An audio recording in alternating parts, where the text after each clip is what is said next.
LeBron James partied even harder than Jay-Z at Diddy's parties. I'm about to make a documentary about him.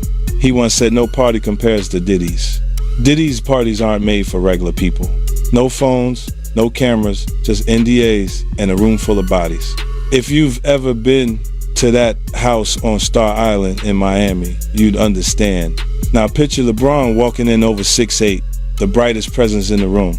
Before midnight, LeBron had already taken off his shirt and was pouring tequila into people's mouths on the dance floor. And I'm not talking about Savannah. He was surrounded by models from Paris, dancers from Atlanta, and one R&B singer I can't name because she's married now.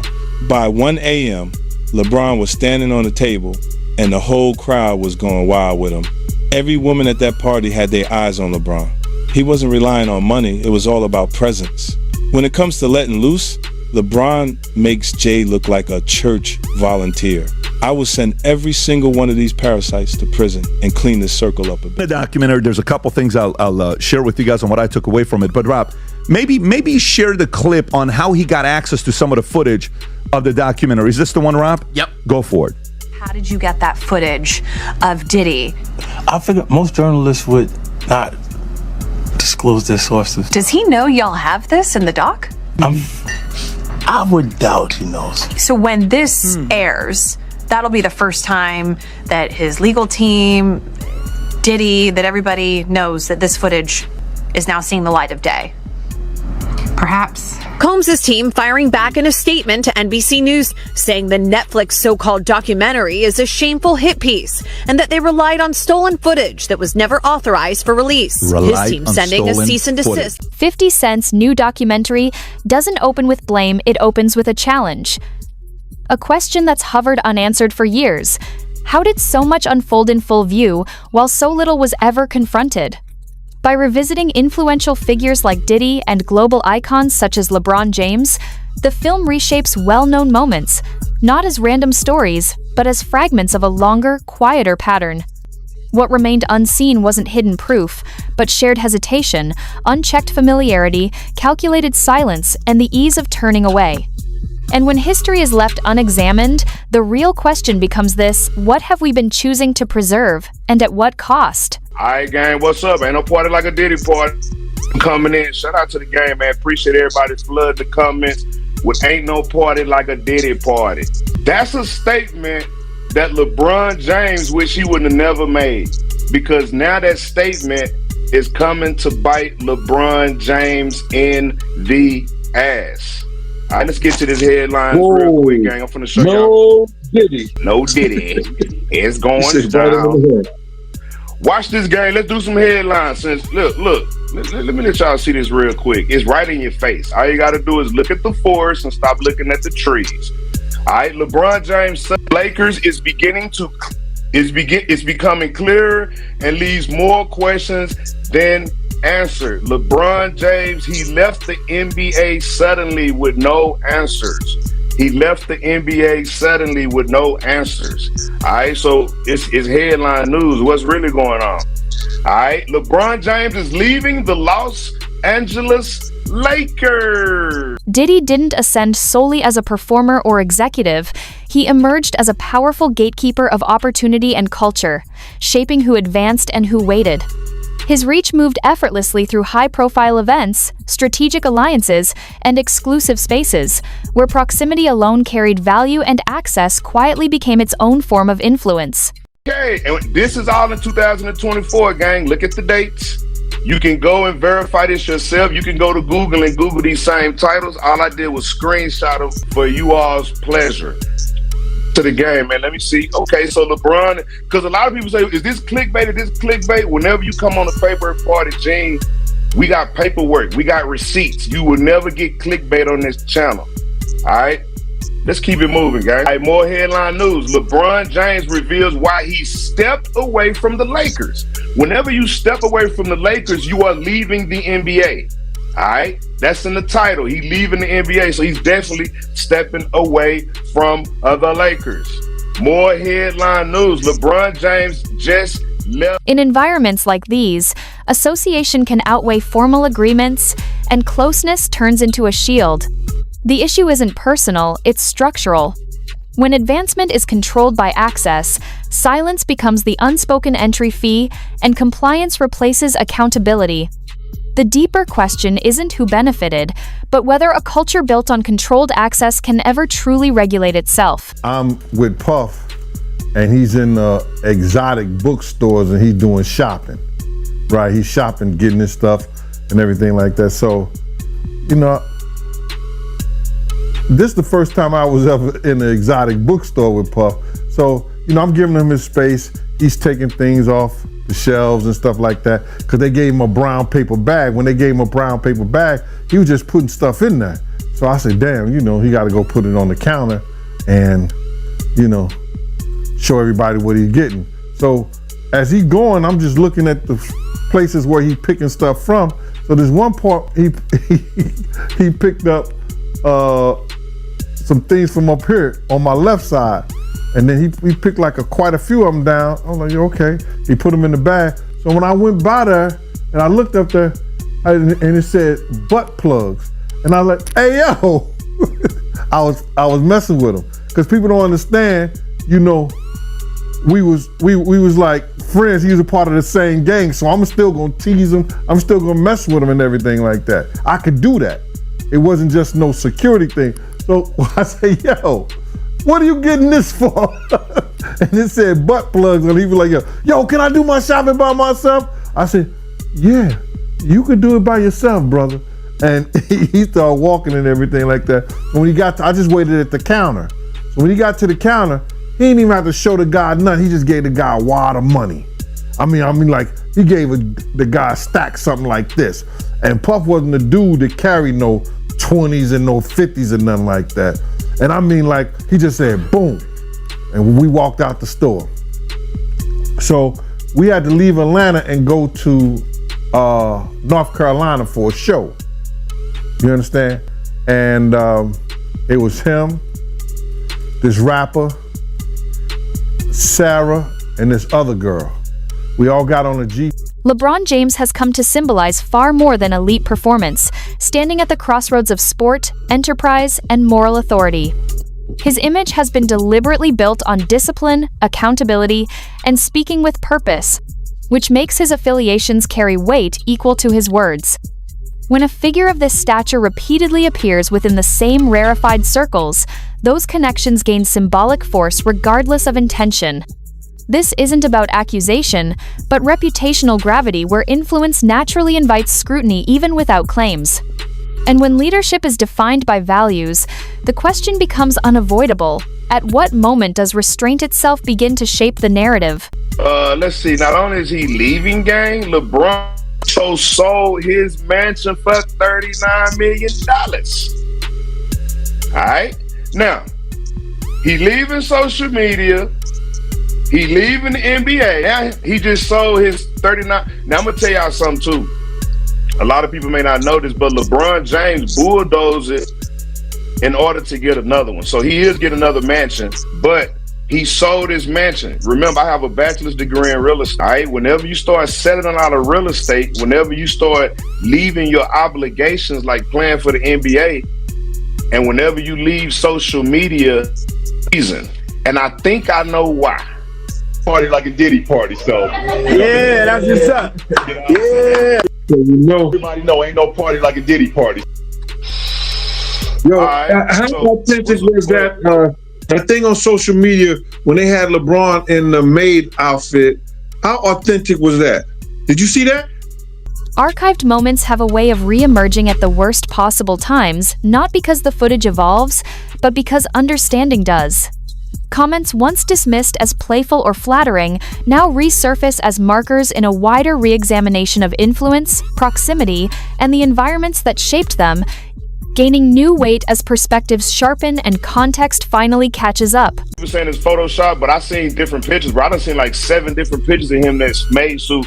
So that particular picture can't be Photoshop if it's 7 different pictures of him in that particular made suit, unless all 7 of those pictures in different angles is Photoshop. So I don't think a lot of people say it is Photoshop. Shout out to Miss Cat Dog. Just 50 Cent's name being attached to it again. These are two, as everyone knows, the 3 names in hip hop are Jay-Z, Diddy, 50 Cent when it comes to the status of where you could get as a business or a brand. I guess so. So for the top three individuals, for one to go at the other and release this doc, I don't know, what does that say to again, I keep asking about the hip hop state of things. What does that say to hip hop? Like, yeah, man. But you know, when guys come on here, man, and they want to come and try to ruin your show and say that shit to some is clickbait, the more and more we try to teach them, the dumber they make us look, bro. But you know what? That make them look dumb because watch this. I got 3 college degrees, bro. You know what I'm talking about? I own a lot of look, bro, my thing is this, bro. I don't have to be doing this shit, just like you don't have to be. You see what I'm saying? But a lot of people depend on this information, and a lot of people love hearing what Paperwork Party and Gene got to say. So for the thousands of people that like hearing we got to say, that's cool. For the 20 people, they need to get the fuck up out of here because it ain't no clickbait over here. Right, it's all good, man. You know what I'm saying? But let's just concentrate on the people who are we our own downfall? I guess I don't know. Well, I mean, I don't know. It all depends on what you consider hip hop. Like, I don't consider any of this debauchery, any of this animalistic crap. I don't consider any of this hip hop. I grew up in hip hop. You know, I know what hip hop culture. The documentary doesn't claim that words are evidence, but it underscores how recorded moments expose a sense of ease within spaces that would later face scrutiny. The point isn't legal, it's cultural, showing how language can signal belonging long before questions are asked. When the frame changes and history is re-examined, the real issue becomes this: who gets to define the meaning of what was already spoken once the context no longer protects it? He's been asked to come in, you know, and investigators reached out to him and they want a statement from him. Federal investigators want a statement from him. What do you mean ain't no party like a Diddy party? And bro, I'll be sick too. If I'm at a Lakers game and it's feds all in the front row looking at you, talking about, yeah, we gonna get a statement, nigga, I wouldn't go to the games either. I missed the games too, nigga. Yeah, you talking about, nigga, you think the feds ain't going to LeBron games and saying, nigga, ain't no party like a Diddy party, we know what's going on? Come on, bro. and we don't even know who they said. And then there's certain women's out here that state, I don't know how authentic their statements are, but they're saying that there's tapes with them with A-list celebrities having sex with. Yes. LeBron is an A-list celebrity, allegedly. But no, LeBron is an A-list celebrity. Start off with Diddy basically recording him coming back to New York, recording himself, hiring a camera crew to technically turn himself in. You know, 5 days before he turned in, he came back to New York, you know, based on his lawyer's 6 days. Apologies. Based on his lawyer's recommendation, saying that, you know, of course, you know, he's cooperating. But for him to be recording this, yeah, Mark Agnew Fatfo, I'm calling him. Yeah. Do you think his lawyers suggest? I mean, do you think that's just Diddy hubris, or like what was that as far as him just saying, "I'm going to record this whole process"? Yeah, go ahead. Yeah. You know who we should ask? We should ask Mr. Busby. Is LeBron James next on the list to be indicted? That's what we should do. We should call Mr. Huh? You got Busby number? Yeah, I got Busby's cell number right here. We should call Busby and be like, hey, is LeBron, matter of fact, let me put the question up. The question for the day, gang, ain't nobody trying to be funny. Will LeBron James be indicted with Diddy? That's the question for the day. Diddy done already been indicted. LeBron James say it ain't no party like a Diddy party. Busby say it's a lot of people on the list that he ain't said. When official clarity slows, informal narratives surge forward. The lack of a decisive, authoritative account creates a vacuum where speculation doesn't just appear, it multiplies, not because it's reliable, but because it fills an unanswered space. The documentary maps how prolonged quiet allowed conjecture to stand in for openness, steadily erasing the boundary between suspicion and assumption. The result isn't confusion alone, but shared frustration. where silence feels exclusionary and rumor becomes a form of engagement. So the tension remains unresolved. Is speculation a distortion of truth, or the inevitable outcome of truth being withheld? That's hard to think. But then if you got the A-listers, you know, you got to realize he ran with that that Rat Pack, and I don't want to even say their names because they said I got their names wrong last time. What's his name? Kushner. What's the other guy? Leonardo. Yeah, his name. Man, I don't keep up with these cats, but I heard that that's not only the tape that's being shot. There's some other tapes out there, other people too with him, and him doing some things with some other people. So there's quite a few tapes that might be out there, what they're hearing, and I don't want to see the tapes, but I want to know if they really true. Because if they got if they got some tapes out there and it's with some underage, whether it's celebrities or not, it's gonna be crazy, bro. It's gonna be real crazy. And they're gonna have to bring that to forefront because the prosecutor's gonna want those tapes. And they're gonna do whatever they have to do legally to get those tapes. No ifs, ands, and buts about it. So we just better hope for his sake, that's just a bunch of bull crap. But then there's lawyers out there saying, yeah, the tape does exist. Lawyers got on television to say the tapes exist. I don't really know or trust that, because they was trying to say he had a tape with one of the bodyguards and this lady that came out. So Power and entertainment rarely stays in a single lane. It flows across music, sports, fashion, and media through tightly woven networks of influence. When leaders from different empires intersect socially, their combined presence can create insulation from scrutiny, not by design, but by familiarity. The documentary presents this not as secret plotting, but as convergence, an elite ecosystem that quietly regulates itself through shared access and mutual recognition. The result isn't coordinated defense, but systemic protection, where overlap becomes armor. And when influence intersects often enough, the question sharpens. Does accountability naturally weaken simply by being spread too thin? Cassie doing, that's his doing, and his learned behavior from the people that mentored him. You gotta realize, man, he learned from Andre Harrell. He learned from Russell Simmons. He learned from Clyde Davis. You understand? When those people are telling you that they were heavy into the drugs, they was heavy into beating women and doing things at that age, at that crazy stage, that's gonna make him think that he could get away with the same thing that they was getting away with back then.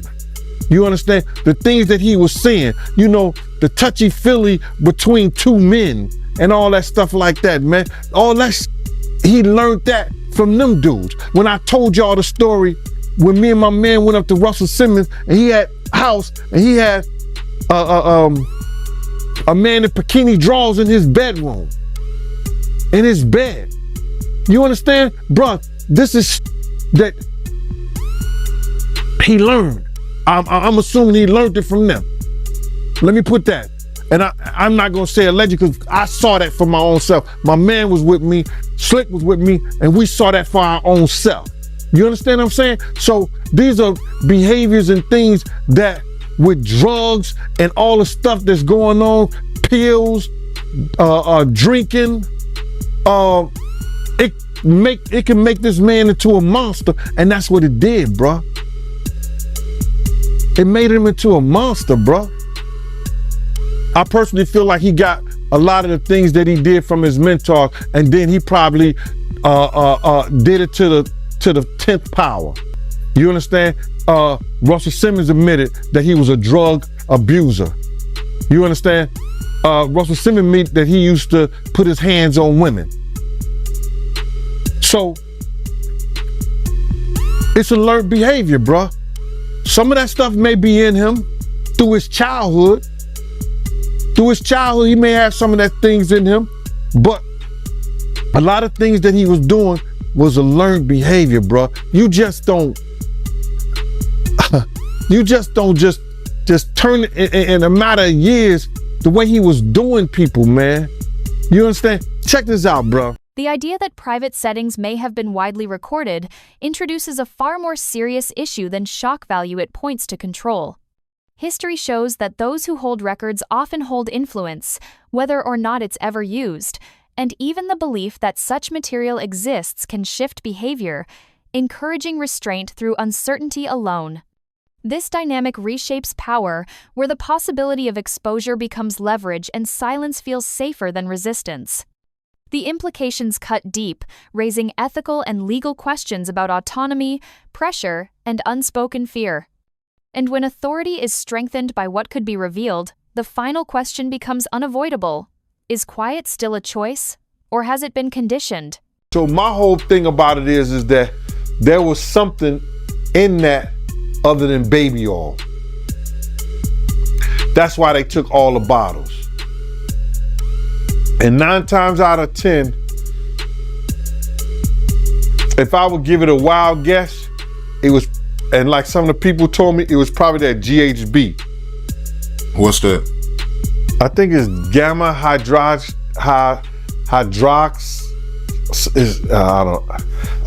I looked it up, bro. Let me see if I can find it. I know this is just showing everything like that, but oh no. Let me. Yo, somebody tap dance or sing or do something, you know what I'm saying, while I'm doing this. Oh, here it go right here. It's gamma hydroxy butyric. What is its effect on the body? It's a euphoria, drowsiness, decreased anxiety, and memory impairment. It works on the nervous system and gives you this feeling of euphoria. So they take that and rubbed it on her, and you forget who you are, what you're doing. It can also give you memory loss, drowsiness, and that's under the DEA, the Drug Enforcement Administration.gov. The documentary ultimately argues that what stayed concealed for so long wasn't one moment or one person, but a system upheld by comfort, access, and shared discretion. The shift from whispers to documented history doesn't come from sudden exposure, but from sustained pressure and a collective refusal to let unanswered questions fade away. And LeBron is acting suspicious about missing all these games, acting like he's sick, this and that, selling his houses and shit. But better yet, will LeBron James be added to the lawsuit, the civil lawsuit? Will it be added to the civil lawsuit? More so than being indicted? Or the list, the witness list. Is they trying to get LeBron to testify against Diddy because of the it ain't no party like a Diddy party? He's been to all of them. You see what I'm saying? He may be a witness. Who knows? They may already flipped him. They may have already flipped him. You want me to call Busby? Somebody said 1-800-Busby. That's not his cell number. Shout out to Donahue. His cell number not 1-800-Busby. You know these thirsty people out there talking about yes. Come on, 1-800-Busby. Uh-oh, somebody said prophet. Shout out to Mystery Singer. I like that. That's a real educated word. I like prophet. I don't know if he got a profit agreement. We ain't found no paperwork of him having a profit agreement, but keep that in mind, Mystery.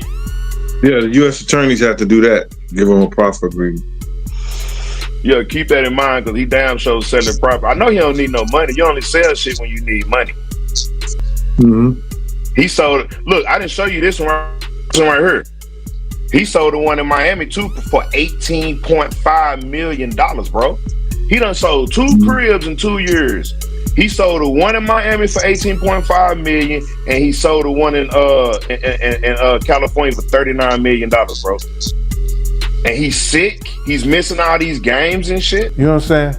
And then sometimes you would hear a boom, boom, boom, boom, a thump or whatever the situation is and stuff like that. Yo, what's up? Everything good? And sometimes they would open the door. I'm right there by the door. Sometimes you see things you don't want to see. Hey, did they ever try to get you involved? Or not at all. Offer you? Not at all. Puff did it one time, but that's in my book. When he was coming from Dallas, he had the snow bunnies. And I reneged on that. Nah, I'm good. Hey, did you see any celebrities Puffy did any of that stuff with, the swinger stuff with? Yeah, I did. Tell me about that.